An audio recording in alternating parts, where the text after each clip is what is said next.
Camden Yards, which Larry Lucchino jokingly refers to as his one original idea, changed the face of baseball and the place of sports facilities in U.S. cities. The renovation of Fenway Park not only preserved it as a baseball landmark, but also led to a reconsideration of what was possible for another Wrigley Field. Petco Park kept baseball in San Diego, and JetBlue Park in Fort Myers, Florida, unlocked the economic potential of spring training. So thick is Larry Lucchino's gilt-edged ballpark portfolio that his latest project, landing a $160 million stadium for the AAA team he now owns in Worcester, Massachusetts, feels a bit like a recognition that at 75, it may be time to start slowing down. A suggestion that makes some close to him chuckle. We'll talk Camden Yards, Fenway Park, Worcester, and much, much more with 2021 SBJ Champion Selection Larry Lucchino on this episode of SBJ Unpacks. Well, Larry, thanks for joining us. A fascinating couple of days that I got to spend with you. Enjoyed it so much. Enjoyed hearing your story, and particularly enjoyed telling your story. I'm sure our readers are going to enjoy it. Thank you, Bill. We only have time on this to get into a few things, obviously. And one of the things I wanted to jump in with was Camden Yards. And you joke self-effacingly that it was your one original idea. We know that's not the case, but take me back to that original idea. Your old friend Charles tells the story of being in essence a bunker suite for the most part is what we would have called it today, right? With and watching the Red Sox Mets 1986 World Series. Is that right? Bring us back to that day. Well, it goes back even a little bit farther than that. It goes back into actually the acquisition of the team in 1979 when Edward Bennett Williams bought the Orioles. Now, he bought them at a time when they were, it's very hard to acquire a professional baseball team. And it was his interest long-term was to see if the team was sustainable in Baltimore, and if it was not, to move it closer to Washington or into Washington. That was his original interest. One of the things missing in Baltimore, of course, was a ballpark. It was built in the Memorial Stadium, I think, was built in 1946 or 1948, and it was a old style combination facility for both the Colts and the Orioles. And we did battle as much with the Colts as we did with the opposing teams. And the theory was that we needed a newer, better ballpark. And so we started thinking about that early on. In fact, I remember going on vacation to Nantucket right after we signed the deal, or the lease in 1988. And while I was up there, Williams called me and said, "You got to come back and take an airplane ride halfway between Baltimore and Washington and see if you can find some good site for a new ballpark there." So it'd been on his mind for some time. The great joy of my life, of course, was working with him and him giving me the opportunity to design and build this ballpark and to negotiate a long-term lease for it at Camden. So it really had been something that had been developing throughout the 1980s. And in 1988, we signed a lease in May of '88, and then we began to turn to the specifics of design and development. That idea that you would go away from that trend of the multi-purpose stadium, right? That's what everybody had done then at that point, really for 20 years. I mean, you saw it firsthand growing up in Pittsburgh, right? You saw your beloved Forbes Field leveled. It was a little bit easier politically for people to accept that notion that they were building one facility. I remember when I suggested to Ed Williams that we build a baseball-only facility, he kind of laughed at me. He said, "We're having trouble getting one built, and you want to build two at the same time? Let me see." He said, "Why don't you float that to various people, but whatever you do, keep my name out of it, they'll crucify me. They'll crucify you, he said, me. But he wasn't right, was he? In that case, he was not right. I think the time was right. The situation was right. Remember, the Colts had left in the middle of the night in 1983, so Baltimore was without a football team. So to make the compromises, architectural, operational, etc., that were necessary for a multi-purpose stadium, for the possibility that a team might relocate to Baltimore, seemed like an argument well worth making. We should not do that. It's interesting, in speaking with you, so many times we go back to Edward Bennett Williams, right? In so many, especially when we talked about philosophy, a lot of times it goes back to Edward Bennett Williams. Even to today, you're as owner of the club in Worcester, the Red Sox AAA team. You talk about, when I first asked you, how did you get here? You said, you talked about the first time, which was at a Holy Cross football game with Edward Bennett Williams, right? He comes back so often as if he's there on your shoulder. He is there literally on my shoulder. His photograph is on the wall. I'll try to show it to you. I don't know if you can see it over there. Well, all right, he's over there. His photograph is up there.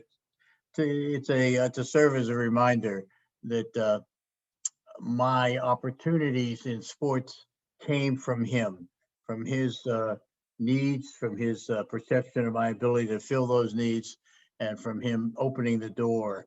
Now, I had to walk through the door with my own skills and characteristics, but I would not have been at the door had Ed Williams not had the faith in me and given me the opportunity.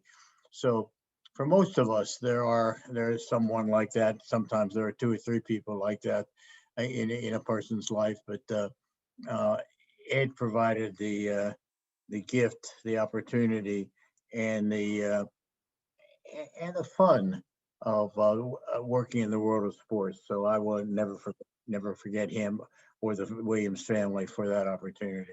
It has been fun for you, hasn't it? It has been, for the most part. I would say it has been fun.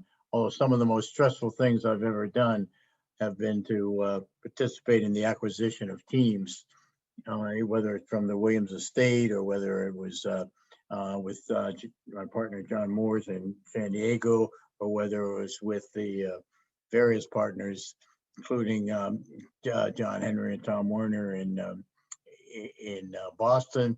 It's and including the easiest one of all proved to be the hardest ballpark to build, and that was probably Worcester, because we got interested in that after the owner of the team for many years, Ben Mondor, passed away. I was at that time the president and CEO of the Orioles, and I made a suggestion that we buy that team because I saw a trend developing with major league teams having more and more to say and do with their minor league teams. And I thought that would be a good acquisition for us. And it has proven to be terrific for the Red Sox by virtue of the plunging into Worcester, which is about an hour away from Fenway, but has all the passion and support of Red Sox Nation captured in it.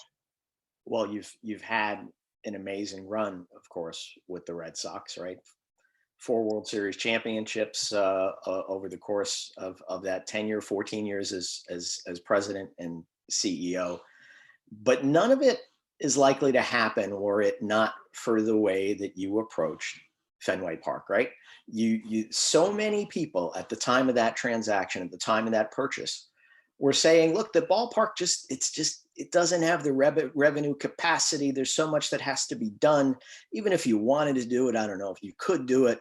How did you view that going in? Because there it was less about what it was going to look like and more about what had to be done and how it was going to pay for itself. Well, there were 6 groups that were interested in purchasing the Red Sox when they became available in 2000, 2001, following the death of the Yankees. We were the only team committed to staying at Fenway Park, which is kind of ironic because we were the outside folks, albeit with lots of baseball experience. And maybe it's because of that. we had a greater appreciation for Fenway Park than the locals did, because they didn't have the same perspective on all 30 ballparks that we did. While other folks who were eager to buy the team had real estate redevelopment in mind around Fenway or other goals, our goal was purely baseball, and we wanted to acquire the Red Sox and to keep it right where it was, because we thought we had the ability and Fenway had the capacity to be expanded and renovated. I told you the first two people that I hired in the fall of 2001, as we were trying to buy the team, were Jana Marie Smith and Charles Steinberg. And they had been with me in various other ballpark endeavors. And I knew our venture in Boston would not be successful unless we could find a way to do two things: to renovate Fenway successfully and to break the so-called curse of the Bambino. So it was always our plan to preserve Fenway. As I said to Charles at one point, when he assumed that maybe we would join the parade and look for a new ballpark, I said, you don't tear down the Mona Lisa. I mean, if you've got something that is as good and as popular and as historic as that, you try to preserve it. And Janet, who is a preservationist, historic preservationist by nature, I knew I would have no problems getting her to jump on board. You're a big believer in big ideas and in thinking ways that people hadn't thought before. Well, it's nice to hear you say that. I sometimes think that when I close my eyes, I see a conventional basketball player who, if it says make the cut, he makes the cut. And I've tried to live my life a little differently than that. I said that because if you think about it, seats atop the green monster, the things that was just one, and it was a small one. So many things you had to do to create revenue that were not things that initially came to people's minds, right? I mean, okay, we need suites. Well, where are you going to put them? Well, you found a place. Well, there's an example of something that success that has 1,000 fathers. Everyone from my stepson to the mayor to John Henry believes that that idea was theirs. Of course, I have my own feelings about it. The mayor said to us when we proposed it to him, "Oh, that's ridiculous." He said, "People love that netting up there, that whatever it was, wire, a basket. They love that. I'll let you do it because I want you guys to succeed and do it the way you want to do it.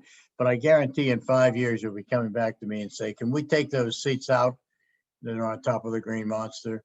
And now they are some of the most popular seats at Fenway Park and have been for the almost 18 years that they've been there. One other thing I wanted to touch on with you, and that was your approach to the job, your approach to what it meant to be the CEO of a ball club, the president of a ball club. We now see a bifurcation, right, of roles. There are the business people and there are the baseball people.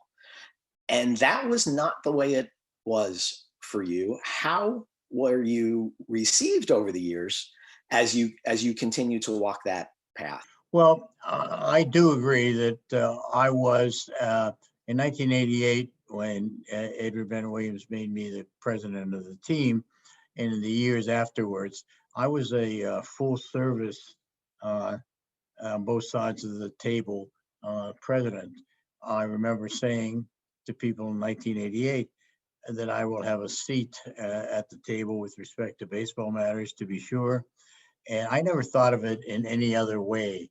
But it was the specialization of baseball in the last few decades was really just beginning. It's baseball used to be the preserve of former players and guys in windbreakers, and the players were the first to, I think, professionalize their agency roles, and baseball came along a little later. Now you're right, about half the teams, maybe more, have a president of baseball operations and a president of business operations. You can have that as long as you have a person who's working day to day, who has both in mind, so that you don't develop silos and competition within the framework of the organization. Sandy Alderson, I point to as someone who was a full service, and use that term, a full service president. There were a number of people. Stan Kasten was and still is, but there are some. Certainly, if you look back historically, the president played both roles, but he was often an owner. And but in recent years, there's been a change, a breaking down of responsibilities, a two-sided approach to operations, and the final word is yet to be written as to which approach will be more successful. It'll probably take another decade or two to look back on this time and see which way it works. But I know I was a baseball fan as well as a potential executive. So to be divorced entirely from baseball matters was not something that I was much interested in.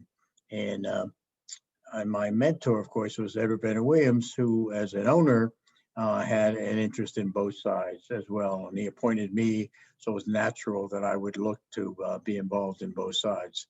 I said I would sit at the baseball table. I would not be sitting at the head of the baseball table, but I would have an opinion. And given the financial implications of so many acquisitions, it was initially well accepted. But over time, it became baseball headed more towards this bifurcated world.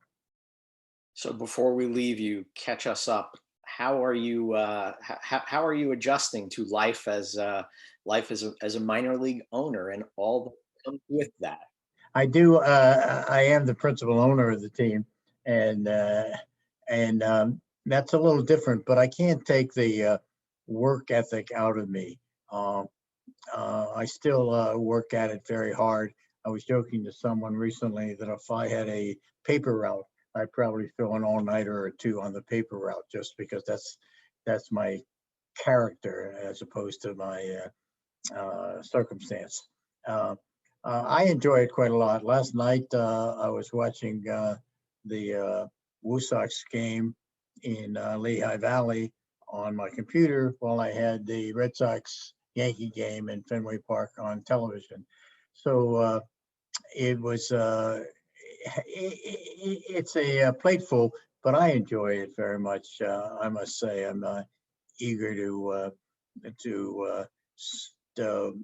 work a little bit less, perhaps, in the years ahead. But I love the work side. Maybe it's my family, maybe it's my city in Pittsburgh, or whatever it is. Maybe it's my circumstances. But I've developed a pretty keen work ethic. And I'm happiest when I'm able to do it. And certainly I can modulate my interest in the Red Sox, which is both personal and financial, and with my interest in the Woo Sox, or the Worcester Red Sox, which is both personal and financial. And I've got a lot to do. It's very challenging still. And very gratifying. Well, Larry Lucchino, thanks so much for sharing your story, our latest champion. It's been a pleasure to tell it and spend time with you. Thanks so much. Thank you, Bill. It's been fun to sort of walk down memory lane with you.